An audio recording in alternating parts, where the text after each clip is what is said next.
आज गिरणी शिवारातील शेतकरी तसेच उपोषणकर्ते वसंत बाबूराव चित्रंग यांनी बेलाड सबस्टेशन समोर आमरण उपोषण सुरू केलेलं आहे। या उपोषणाला गिरणी गावातील सर्व शेतकऱ्यांनी पाठिंबा दिला। तसेच पंचकृषीतील वागूळ असेल, इकडचं आपलं बेलाड असेल, तसेच स्वाभिमानी शेतकरी संघटना या आंदोलनाच्या मागे, या उपोषणाच्या मागे ताकदीने आहे।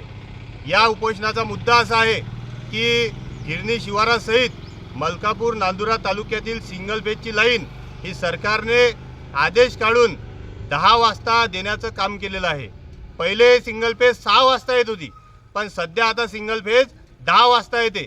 विषय असा आहे, कार्यकारी अभियंता साहेब व या राज्याचे मुख्यमंत्री माननीय श्री देवेंद्र फडणवीस साहेब, महाराष्ट्रामध्ये बहुतेक कुटुंब हे शेतात राहतात।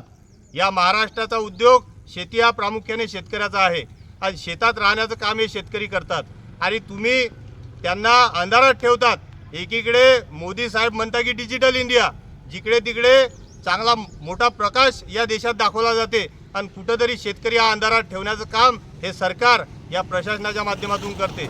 पण गिरणी शिवारातील शेतकरी आणि वसंत बाबूराव चित्रंग या उपोषणकर्त्यांनी आज एक खुणगाट बांधलेली आहे की जोपर्यंत सिंगल पेजची लाईन संध्याकाळी 6 वाजता सुरू होणार नाही, तसेच 3 पेजची लाईन सुरळीत सुरू होणार नाही, तोपर्यंत हे उपोषण मागे हटणार नाही।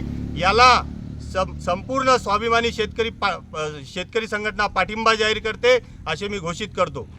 शेतकरी शेतमजूर एकजुटीचा, शेतकरी शेतमजूर एकजुटीचा।